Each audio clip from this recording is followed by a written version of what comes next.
The following presentation is brought to you by the Realm Network.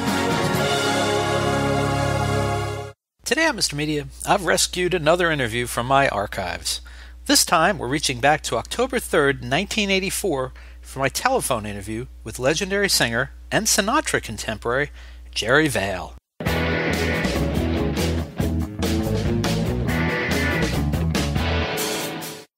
So much media, so little time. Who keeps track of it all?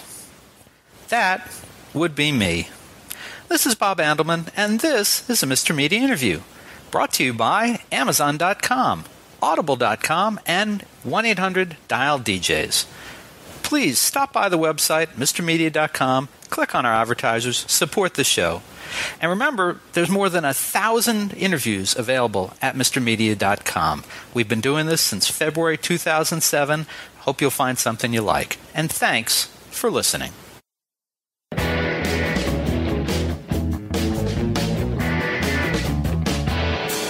Hello, Mr. Vale. Yeah. Hi, this is Bob Andelman with the St. Pete Times. How are you? I'm doing fine, just watching the ball game. Oh, yeah. Who's winning?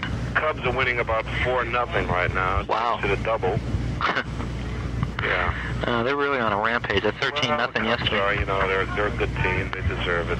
But I have a feeling you're from California now, aren't you? Yeah, well, I was kind of rooting maybe for the Padres to win because I go home on the 13th. I might have been able to go to the World Series there, at one, but doesn't look like it. No, they're starting to put a little distance between themselves and the Padres. Yeah, it's 4-1 now. Chicago beating San Diego. Well, maybe we'll wind up with a Chicago-Detroit series. It'll be okay. I like Chicago too. I've been a fan of theirs for a long time. You're really a long time big baseball fan. I'm really a baseball fan more than anything. Yeah. Well, that's as good a place to start as anyway, because I know some of your work has been tied up with baseball over the years. Before I forget, can I get permission from you to use a tape recorder for the interview? To use what? A tape recorder? I just want to... Okay. Sure. Just a little FCC requirement. Yeah. I understand that your involvement with baseball began.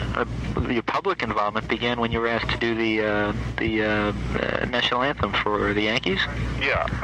Hold on just one second. Let me lower this TV a little. Sure. You say my public involvement with baseball? Yeah, I got the impression from a lot that I've read that people became more aware of your interest in baseball when you first recorded the national anthem for the Yankees. Maybe I'm wrong. Yeah, that's probably true, but I've been a baseball fan long before that. I was a baseball fan when I was a little boy. Oh, cool. My father used to take me to see the Yankees. I'm from the Bronx. Right. I'm from... And I was into baseball quite a few years before I did the national anthem. How? I recorded it for the Yankees because a fellow named Burke, not Howard Burke, but not Michael Burke, but Howard Burke. Howard Burke. The fellow who was publicity man, public relations for the Yankees. I met him at a theater in New York one night while I was watching a Broadway show. And he told me that they needed a new national anthem. I said, well, I'm going to be recording soon, so I'll do one for you if you'd like. And I did, and I gave it to the Yankees. Recorded it with a big 40-piece orchestra and about 8 girl singers, and I gave it to them as a gift. And then whenever other teams came in to play the Yankees, they heard my version, and they liked it and requested it, so...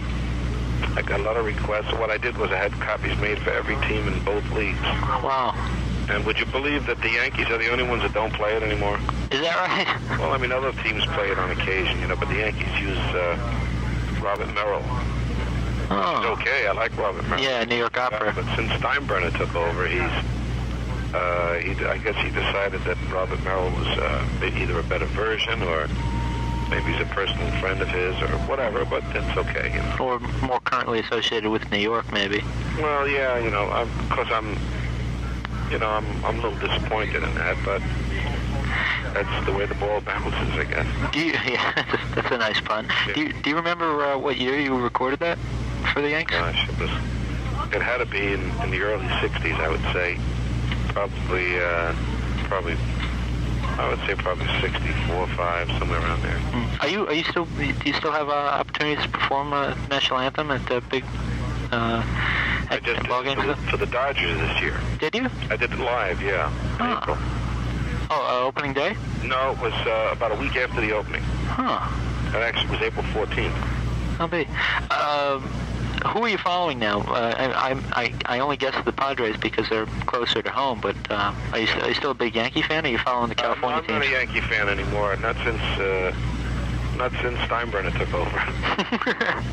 Well, I'll tell you why, not so much because of Steinbrenner, right? I shouldn't say that, to be fair, because George has, he's done a lot for baseball. You know, he brought the Yankees a pennant there after they had been down in the dumps for a while. He brought them back. But a lot of the guys that I knew with the Yankees are no longer there. Mm-hmm. You know, guys like Greg Nettles, who's now with San Diego, and Rich Gossage, and a lot of the guys, you know, that were playing at that time. And I moved out to California. I moved out to actually the West Coast 15 years ago. Mm. So a lot of the guys that I knew are no longer with the Yankees. So I root for the Dodgers. Oh, yeah. Of course, when you grew up, the Dodgers were New York. Brooklyn Dodgers. Yeah. So it's not such a foreign team for you, I suppose.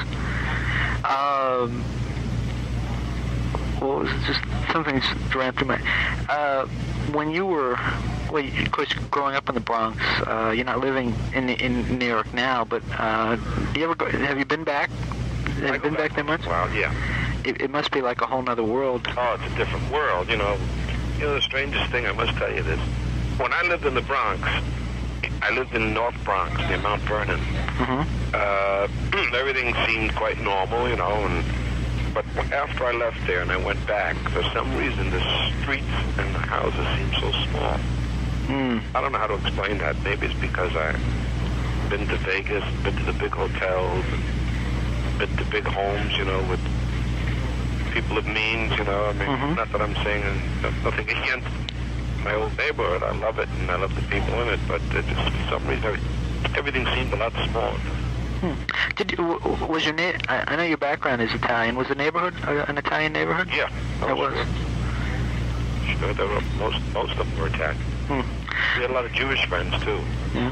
Was there ever a time, we were talking about baseball, was there ever a time when you thought you wanted to be a ball player? Yeah, when I was growing up, I thought I'd like to be a ball player. I used to play for a team in Mount Vernon, you know, I forget the name, but it's been so long.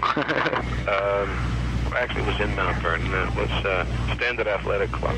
Huh. And I played for them, played second base, a little bit, you know, but I was too small a guy, and I'm just 5'7". And I never really had the talent. I just liked baseball, but I always wanted to sing, too. Right. So there was no, I'm just wondering if there was any other career thoughts that ran through your mind. Well, at one time I was going to work with my father. My father was an engineer, and I was an oiler on a steam shovel, you know. We worked we used to dig excavations for different areas. We dug the excavations out for the sewage plant out in Oyster Bay, Long Island. We've done a lot of that. I worked with my father for quite a while. I thought maybe I might like to do that, but then I got a break singing. So thank God I made the right decision. And the break, I guess, was the talent show? Well, actually, the biggest break I got was when I was working in Yonkers. I was working at a place called the Enchanted Room. Mm-hmm. And I met a guy there. You may remember Guy Mitchell, singer? Well, you might be too young for that. Guy Mitchell was the guy who recorded My Heart Cries for You. And I recognize the song. He's had a lot of million-seller records. I met him while I was appearing there. He was doing a one-nighter. And I met him, and we became friendly, and he arranged for me to take an audition for Mitch Miller at Columbia Records. And that's how I got my first real big break. I've been working a few clubs up to that, but nothing exceptional. That I was just doing, you know, a few things that were incidental to Here's the difficult one. Do you remember in terms of years when that was? When you met Mitchell? That was about 1950. That was the 50s were a period of a lot of male romantic singers. Yeah, well, that's really what they were. I mean, in 1950 and 51, that was just before rock and roll. Mm-hmm. I mean, at that point, we had no idea that rock and roll or rhythm and blues or whatever was going to be as popular as it was. I remember when I signed with Columbia Records, I made my first record in 1952. And even at that point, the male singer, the ballad singer, love songs was still the most popular thing at that time. Then maybe a year or two later is when rock and roll started to happen. Mm-hmm.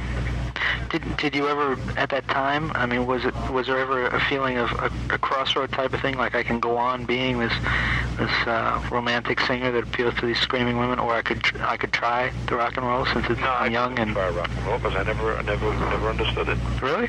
I never could sing it. Huh. See, I'm not a musician. I don't write my own songs. I don't play piano. Right. So I'm from the old school. I'm a singer of the type like a Como or Tony Bennett or a Sinatra, you know, that kind of thing. I'm not able to do the other things. So, but I've been. I was just thinking. I must admit that I've been pretty lucky. I mean, here it's 1984, and I'm still working and still doing business.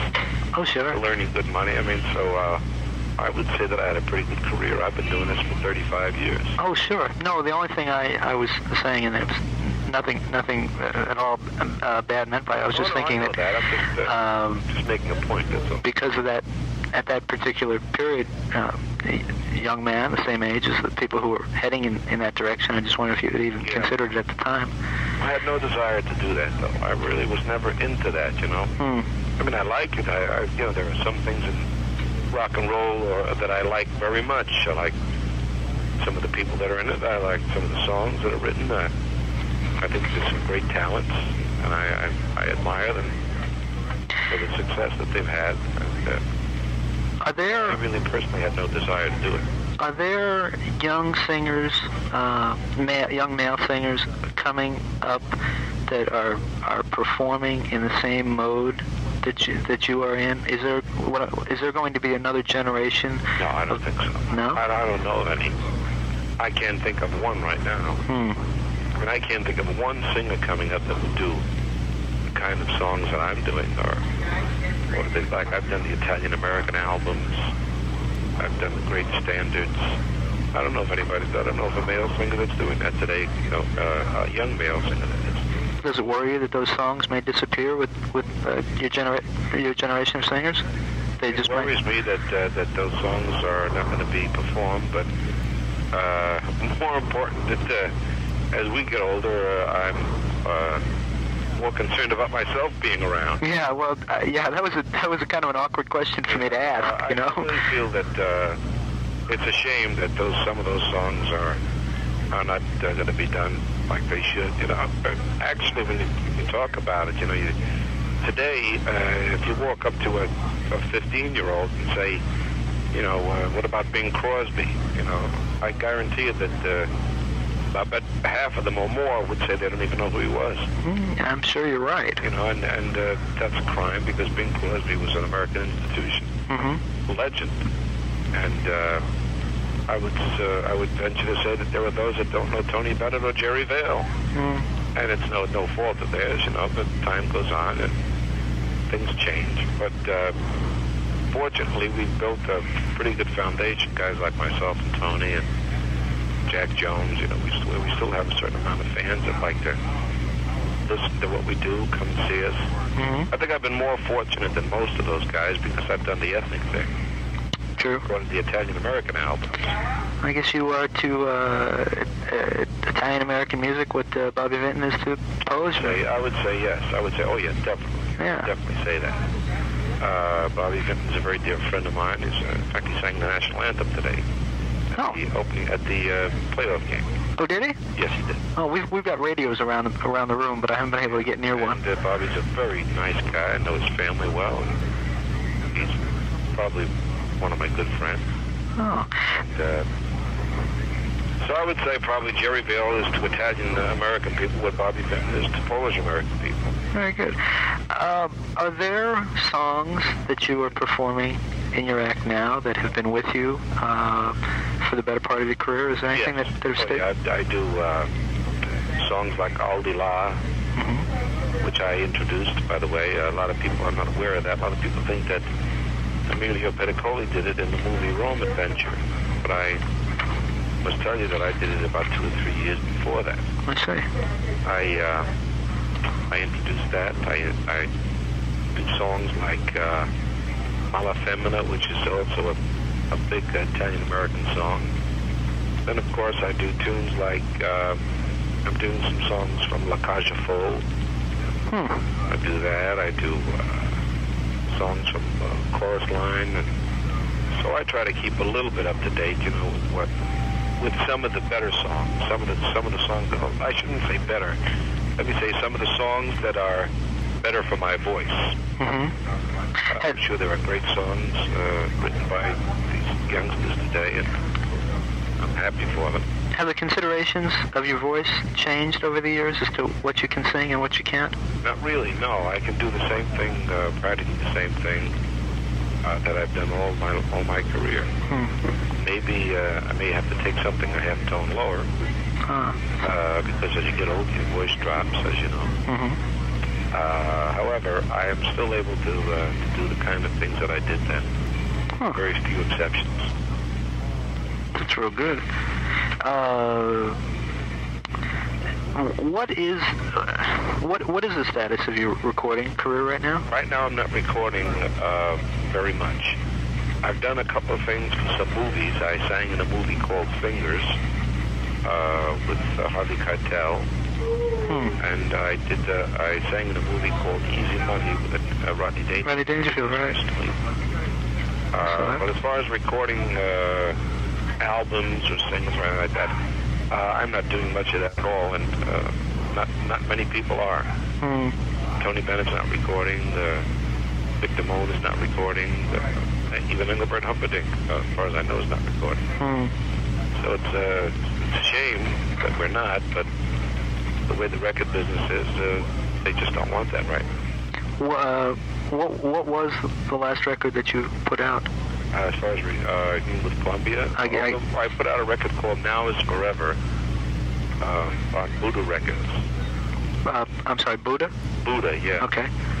But most of my recording career was done with Columbia Records. That's what I thought, yeah. I did 48 albums with them. Wow. A lot of singles.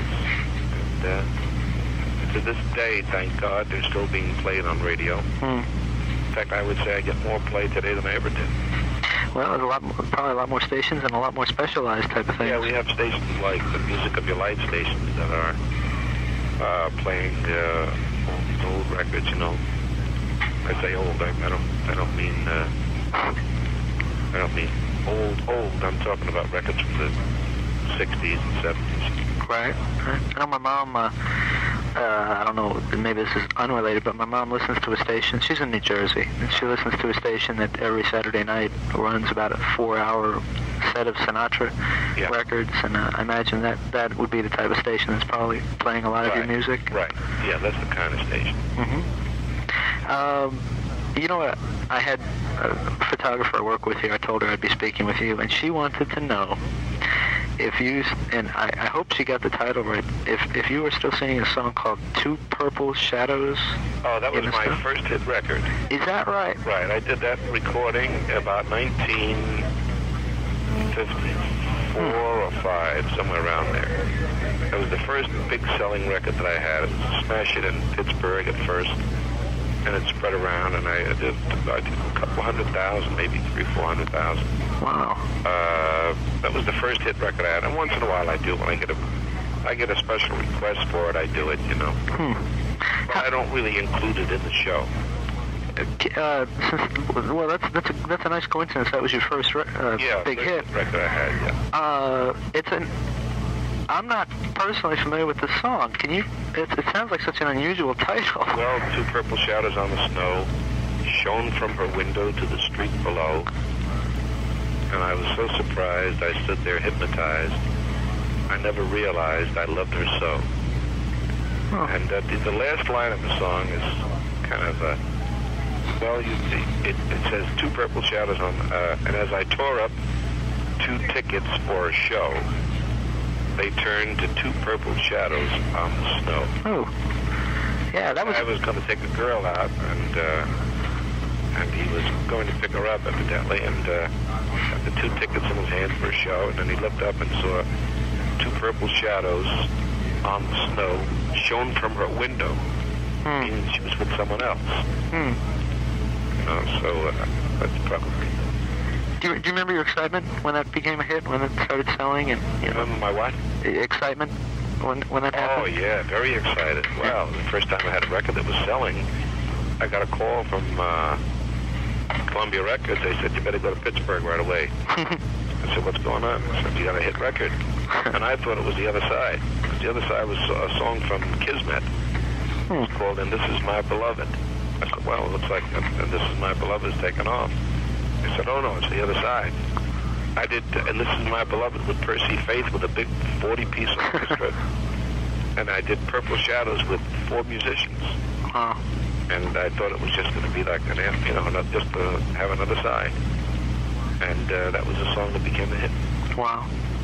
Wow, I'm glad she remembered that. Well, you get a chance to listen to it. I think you'll like it. Well, she's got a copy of it. I'm going to... Well, listen to it if you get a chance, because I think you'll like it. It's a very good song, and I think I sang it well. I think it's a kind of a song that, even today, the quality of it is fantastic.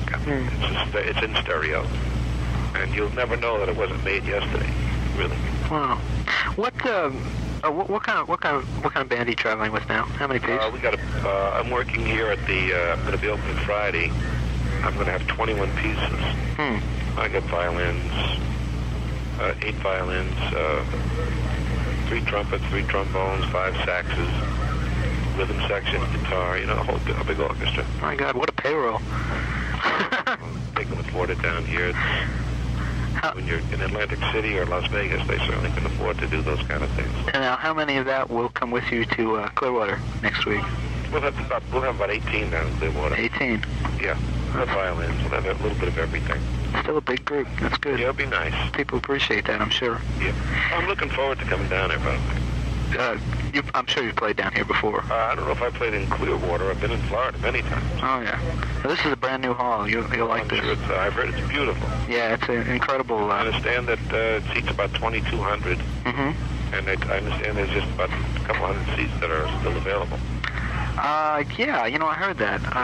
So it looks very good. I'm sure they'll go. The acoustics in there will absolutely amaze you. It's really astonishing. I got one last question for you. Actually, no. Let's make that 2. One was that I noticed in something I read that you were involved with a couple of charities, suicide prevention and the child abuse and mental health. And I just wondered how you happen to get involved with those particular ones, if there was any. Well, the first one, as far as child abuse is concerned, I was not too aware of child abuse. I knew about it like everybody else, like most people. I had heard about it, and I sort of, did what everybody else did. I said, oh, that's a shame, it's terrible. And then one day, Christina Crawford, who wrote Mommy Dearest, my wife became friendly with her when we moved to California.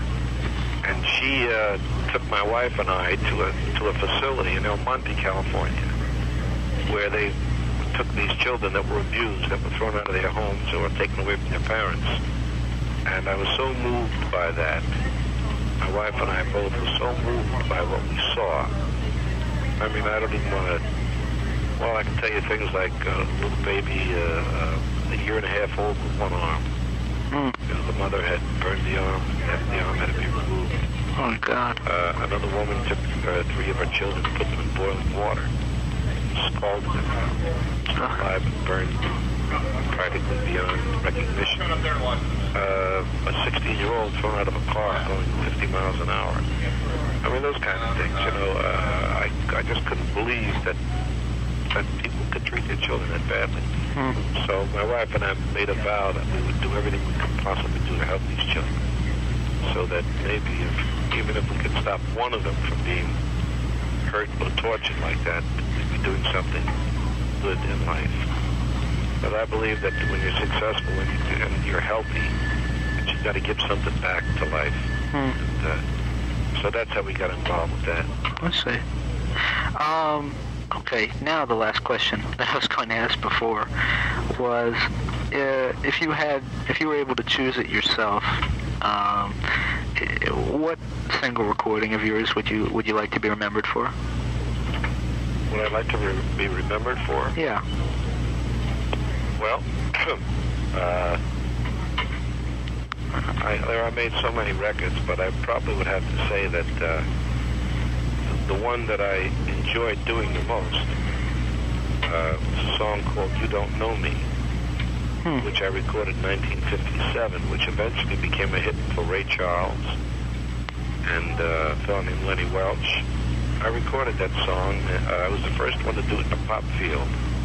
It was written by Eddie Arnold and Cindy Walker. I recorded that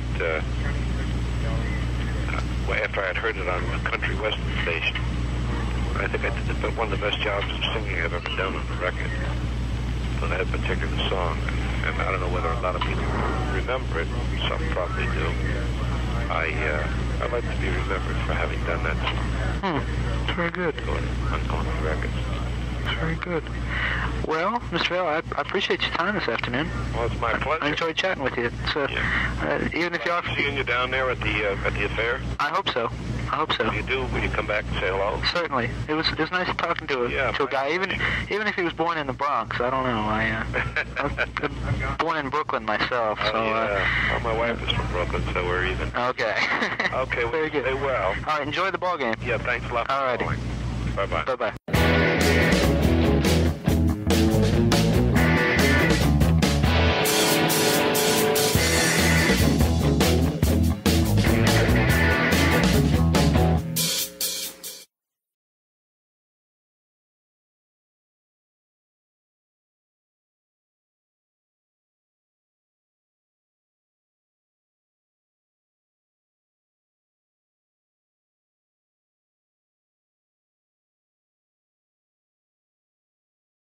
The preceding presentation was brought to you by the Realm Network.